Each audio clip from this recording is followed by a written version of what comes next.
બધું છે ને તમારા? હવે આ તમે કરો તમે એવું કેમ કરો? હા, મીઠા લો ખુશી છે કે નથી છે તમારી પાસે? છે. કેટલી ખુશી છે? બહુ જ. હે? વિચાર લઈને કે હે? નહીં નહીં, કેટલી ખુશી છે તમારી પાસે? બહુ જ. બહુ એટલે કેટલી બહુ? બહુ જ. બોલીને બતાવો તમે એટલી ખુશી છે. વ્યક્ત જ ન થાય એવી શાંતિ. અને કાલે શું લાગતું હતું તમને? નહીં કરો. નહીં કરતી એવું તો. શું કામ રડતા હતા કાલે? બીક લાગતી હતી સર. કેટલા સમયથી હતો તમારો? બહુ હેરાન થઈ ગઈ સર. કેટલા ટાઈમ કેટલા ટાઈમથી હતો? 2-3 વર્ષથી હેરાન જ છીએ આ બધી વસ્તુમાં. અને ભાઈનું લગ્ન હતા તમારા? હા, 10 તારીખ. 10 તારીખે લગ્ન છે. તો પહેરીને જવાનું છે બધું? હા, ખુશી થઈ ને? હા, બહુ જ સર. બધું કામ તમારે એ જે 3 લોકો છે ને, આભાર સર. અમારી આ તો અમારી ફરજનો ભાગ છે તમારો ફરજનો ભાગ બધું કામ બધું. તમારો તો મોટો આભાર. તમને રક્ષાબંધનના દિવસે મળીએ તો સર. હા હા, મળી શકો. કાંઈ નહીં. અમારા માટે તમે કાલે 12 વાગે આવ્યા અને સાંજે કેટલા વાગે? 6 વાગે. 6 કલાકમાં તમારો બધું થઈ ગયું. જે 3 વર્ષમાં નહોતું થતું ઈચ્છા કલાક. જે 3 વર્ષમાં નથી થયું, 6 કલાકમાં થયો કે નથી થયો? હા, થઈ ગયું. તો બસ જીવન બોલાવો હવે તમારું. બેન અમારી પાસે કાલે બપોરના સમયમાં આવી હતી અને બેન અને બંને નાના નાના દીકરાને લઈને અને એ બેન જે છે એ આને ઘરવાળા સાથે એ લોકો સુસાઇડ સુધી કરવાનો વિચાર કરતા હતા.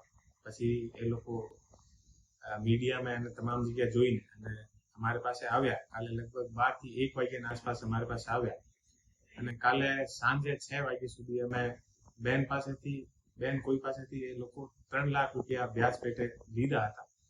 3 લાખના એ લોકો 18 લાખ રૂપિયા ભરી દીધા અને બેનનો લગભગ 40 તોલા અને આસપાસનું સોનું, જે લગભગ 50 થી 51 લાખનો જે સોનો હતો એ ગીરવી મૂકી દીધો હતો.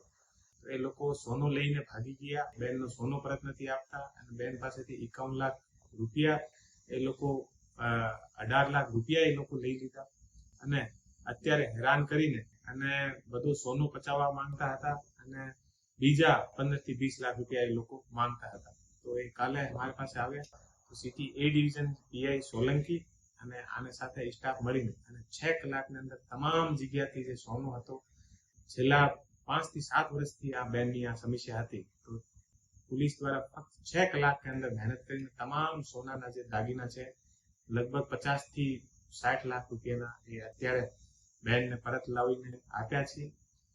સુરેન્દ્રનગર પોલીસ દ્વારા છેલ્લા 1 અઠવાડિયાની અંદર ચોથો એવો કિસ્સો છે જે મેં એવી રીતે વ્યાજ વટાથી પરિવારને મુક્તિ અપાવી છે. આથી પહેલા થાનગઢના અંદર જે સુરેન્દ્રનગર પોલીસ દ્વારા જે 2 પરિવાર હતા, ગરીબ પરિવાર હતા, વ્યાજ વટામાં ફસાઈને અને પોતાનું ઘર મૂકીને અને અહીંયાથી એને ભાગવું પડ્યું હતું. એટલા આમ લોકોને હેરાન કર્યા. તો એ લોકો દ્વારા પોલીસ દ્વારા સંપર્ક કરવામાં આવેલ હતો. આ પછી થાનગઢ પોલીસ દ્વારા પણ આ લોકોને બંનેને પોલીસ બંદોબસ્ત આપીને ઘરે મુકાવ્યા. બધો જે વ્યાજ વટા હતા આ લોકોને ઉપર કાર્યવાહી કરીને અને અત્યારે એ પરિવાર ખુશીથી બંને પરિવાર જે છે ત્યાં થાનગઢમાં રહી રહ્યા છે.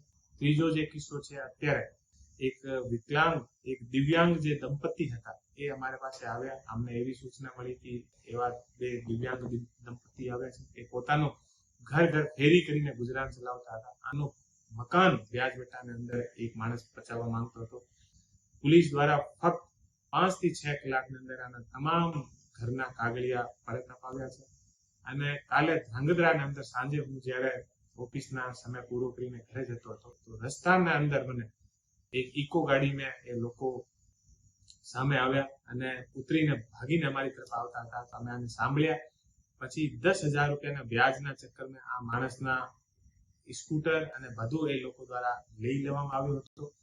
તો તુરંત અમે એસડીપીઓ ધ્રાંગધ્રાને કહીને અને ફક્ત 5 થી 7 કલાકની અંદર આનો સ્કૂટર પરત અપાવ્યો, ગુનેગારો ઉપર ગુનો દાખલ કર્યો અને આ ફેમિલીને પણ એ લોકો હતા અને સાથે પણ જે બીજા લોકો આવતા હતા એ આને ઓળખતા નથી હતા, પણ એ કીધું કે સાહેબ આ માણસ અત્યારે છેલ્લામાં કંટાળીને અને સુસાઇડ કરવાને જતો હતો, અમે આપણે પાસે લઈને આવ્યા છીએ અને 6 કલાકમાં આનો તમામ જે વસ્તુ હતી આનો અમે લોકો નિકાલ કરી દીધો.